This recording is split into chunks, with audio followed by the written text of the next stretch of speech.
Bismillahirrahmanirrahim. Bienvenue, chers étudiants. Aujourd'hui, on va aborder le paludisme, l'agent infectieux, le parasite qui est responsable de morbimortalité avec un taux de 2 millions de décès par an dans le monde. C'est le cours de professeur Moufar. Vous allez trouver toujours tous les supports utilisés dans les vidéos dans la description à télécharger. Je vous invite toujours à abonner, mes chers amis, pour recevoir ces vidéos durant toute l'année. N'oublie pas un j'aime, un maximum de partage afin que ces vidéos atteignent le maximum des étudiants le plus tôt possible.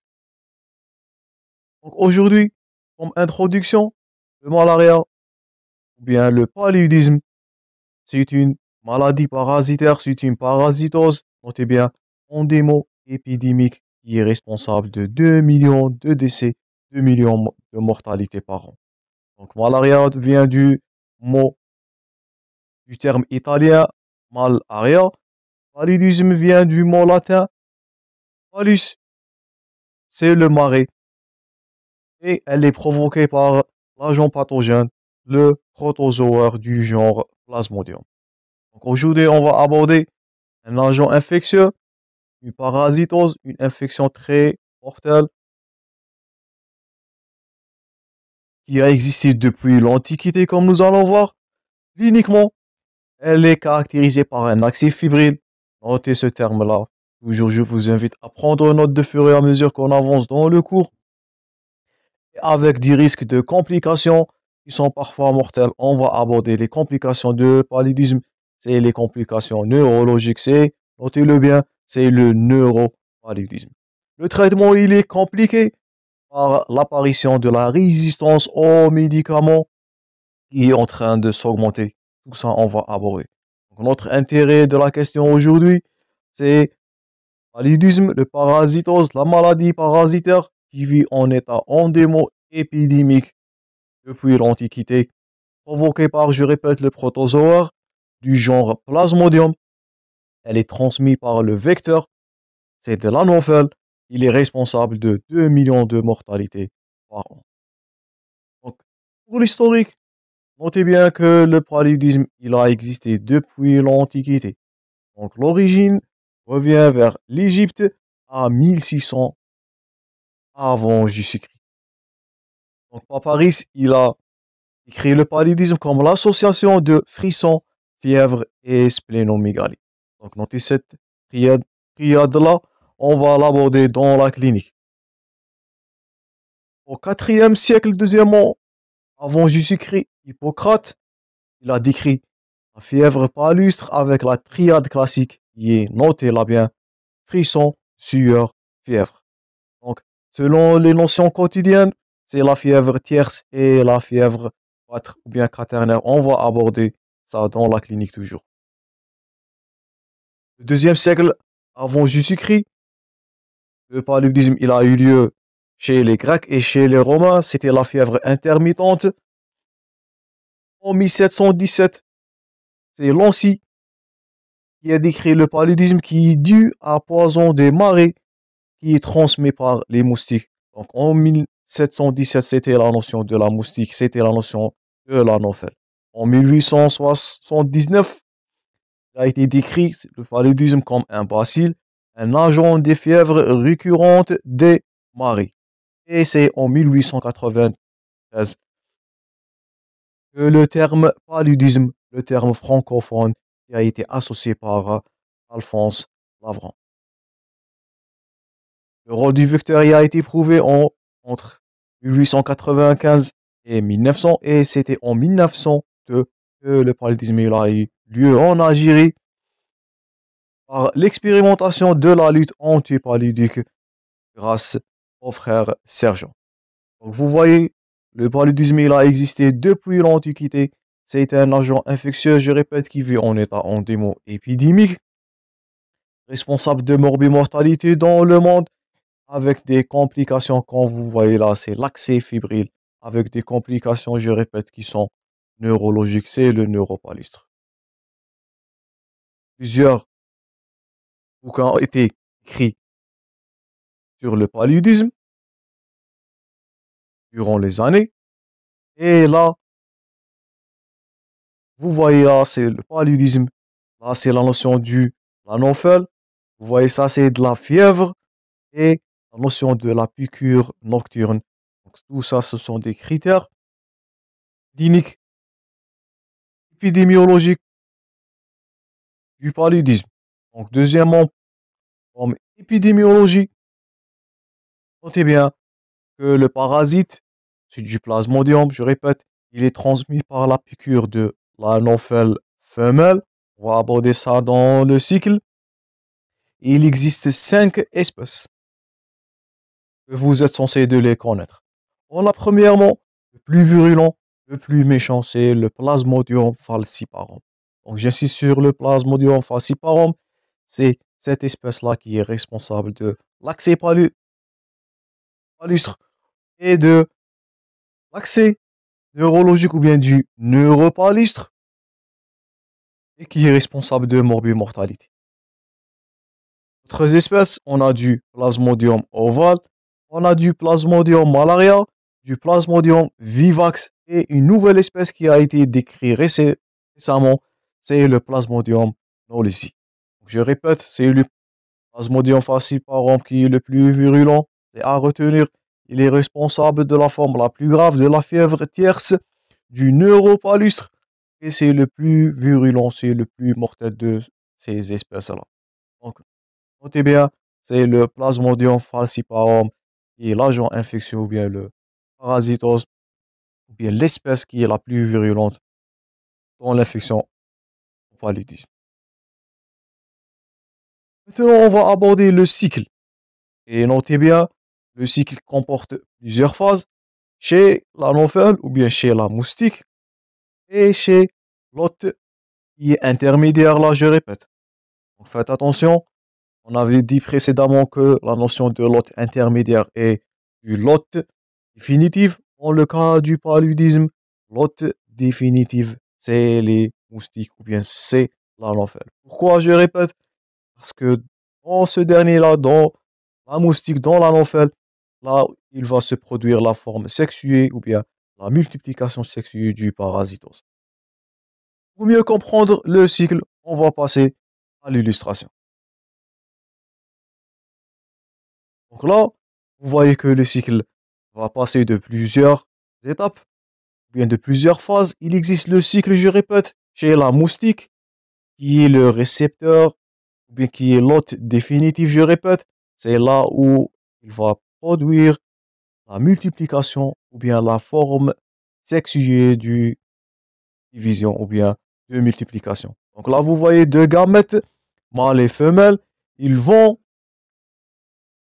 donner la forme sexuée qui est le zygote, et c'est ce zygote-là qui va être développé, bien se multiplier dans le tube digestif de l'anophèle et qui va débuter le cycle de l'infection. Donc on commence premièrement avec le cycle d'infection chez le patient ou bien chez l'homme, chez l'hôte intermédiaire. Donc là, je vous invite à prendre note. Tous les points forts qu'on assiste sur sont des questions fréquentes des examens, sont des notions primordiales à retenir. Donc, on va commencer le cycle par l'infection. Premièrement, l'infection. Donc, l'anophèle, c'est le vecteur, c'est l'hôte définitif du paludisme. Donc là, on a la forme infectante qui est, notez là bien, c'est les sporozoïdes. Les sporozoïdes qui se situent dans le tube digestif de l'anophèle, ils vont migrer dans l'infection au moment que l'anophèle est en train de se nourrir. Et je répète, l'anophèle, la piqûre, notez ça bien, c'est une question fréquente répondue au niveau des examens. C'est l'anophèle femelle qui est le vecteur. C'est la piqûre qui va survenir la nuit. Je répète, l'anophèle femelle, piqûre dans la nuit et la forme infectante, c'est les sporozoïdes. Donc la forme infectante du paludisme, c'est les sporozoïdes qui vont être injectés.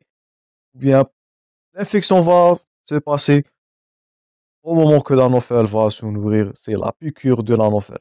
Donc ces sporozoïdes-là, ils vont passer par deux phases. On a la phase première qui est la phase hépatique et la deuxième phase qui est la phase sanguine. C'est là où on va noter les frissons et la fièvre, c'est la phase symptomatique. Donc, premièrement, le cycle commence avec les sporozoïdes qui sont injectés, bien inoculés par la piqûre de l'anophèle. Ils vont gagner directement en premier lieu les hépatocytes. Donc, je répète, le premier lieu, le premier foyer qui va être habité par les sporozoïdes, c'est les hépatocytes, où on va noter la première multiplication qui est, je répète, asexuée. Donc là, les sporozoïdes, ils vont se multiplier jusqu'à arriver au moment du schizonte ou bien du schizonte. Donc là, le schizonte, c'est la forme où on va noter. Dans cette phase, je répète, on va noter la multiplication des sporozoïdes à l'intérieur de l'hépatocyte et ils vont donner le schizonte. C'est 10 puissance 5 de sporozoïdes qui vont se multiplier dans une seule hépatocyte. Et là, on va noter après cette phase-là, c'est l'éclatement de l'hépatocyte et il va libérer la deuxième forme qui est les mérozoïdes. Donc je répète, premièrement, les sporozoïdes qui sont inoculés par l'injection ou bien par la piqûre de l'anophèle, ils vont gagner le foie, ils vont se multiplier sous forme de schizonte ou bien de schizonte. Après là, ce schizonte, il va se rompre, l'hépatocyte va être rompu à cause de la multiplication massive du sporozoïde et il va libérer la deuxième forme qui est les mérozoïdes. Les sporozoïdes, premièrement, ils vont habiter les hépatocytes dans la phase hépatique. Deuxièmement, la deuxième phase, après la phase hépatique, c'est la phase sanguine. C'est là où on peut détecter l'infection, comme nous allons voir par la goutte épaisse. Donc là, ces mérozoïdes, ils vont infecter les globules rouges. Donc je répète, les sporozoïdes, ils vont faire l'invasion des hépatocytes et les mérozoïdes, ils vont faire l'invasion des globules rouges. Donc ils vont se multiplier lui-même. Donc c'est entre 10 puissance 8 et 10 puissance 12. C'est le deuxième cycle qui est, je répète, asexué. Il va former la deuxième schizonte ou bien schizonte et il va se libérer. Le globule rouge, il va se rompre. Et là, le cycle, il va se répéter. Il va se disperser vers d'autres globules rouges. Et ça, notez-le bien, ça va expliquer la fièvre tierce et la fièvre quaternaire. On va l'aborder dans la phase clinique. Donc, c'est le cycle asexué au niveau des hématies, des globules rouges, qui va présenter la fièvre. On va aborder ça avec détail dans la clinique. Donc, deuxième multiplication, je répète, multiplication asexuée, elle va avoir lieu au niveau des globules rouges. Et après plusieurs cycles de multiplication ou bien des phases sanguines, c'est là où on va noter la différenciation de certains mérozoïdes vers les phases sexuelles, c'est les gamétocytes. Donc ces mérozoïdes, ils vont, je répète, ils vont se différencier vers deux gamètes mâles et femelles. Ces gamètes-là, ils vont être transmis lors du deuxième repas. Donc le premier repas, première inoculation, elle est infectante. La deuxième inoculation, donc là, c'est la transmission des phases ou bien des formes des gamètes, gamétocytes vers le tube digestif de l'anophèle de nouveau. Et là, au niveau de l'anophèle, du tube digestif, on va voir la forme sexuée de nouveau, le zygote, et ainsi de suite. Le cycle, il va se continuer. Donc, je répète, le cycle se fait sur le terrain, chez la moustique, et l'hôte, je répète, ça c'est à noter. Et l'hôte définitive, c'est là où on va noter la différenciation, ou bien la multiplication sexuée, la formation des zygotes et des œquinettes, des œufs, des oocytes.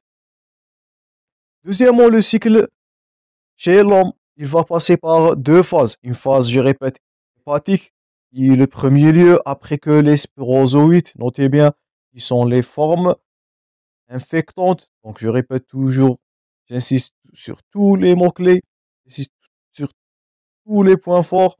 Ils sont fréquemment répondus comme question d'examen et bien sûr sont des notions primordiales à retenir. Donc, première phase qui est hépatique, c'est l'invasion, je répète, des hépatocytes. C'est la formation du premier schizonte.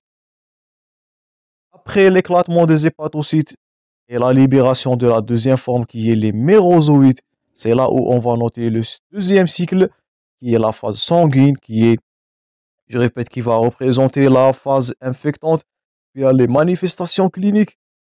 Dans ce deuxième cycle, on va noter un deuxième cycle, je répète, qui est asexué au niveau des globules rouges et il va donner une hémolyse qui est sévère. Et là, on va noter les complications comme nous allons voir dans l'enchaînement du cours. Après certains cycles de différenciation, ou bien après certains cycles sexués, au niveau des hématies, au niveau des globules rouges, on va noter la différenciation vers les gamétocytes, qui vont être transmis au deuxième repas de moustique vers la moustique, vers la nymphelle, et le cycle, il va se répéter de nouveau. Et là, ce qui explique l'implication de vecteurs de la moustique dans la transmission de la maladie. Donc, j'espère que le cycle est clair à retenir. Notez bien, l'hôte définitif, c'est la nymphelle. L'hôte intermédiaire, c'est l'homme. Les formes infectantes sont les sporozoïdes. Les deux phases hépatiques et sanguines, ils sont asexués, je répète. La multiplication sexuée, elle se fait au niveau du tube digestif de la nymphelle après une deuxième piqûre, après une deuxième alimentation, ou bien une deuxième piqûre par la nymphelle lors du deuxième repas. Donc j'espère que le cycle maintenant est clair à retenir. Ce sont des questions fréquemment répondues. Le cycle, il est à retenir avec ces trois phases.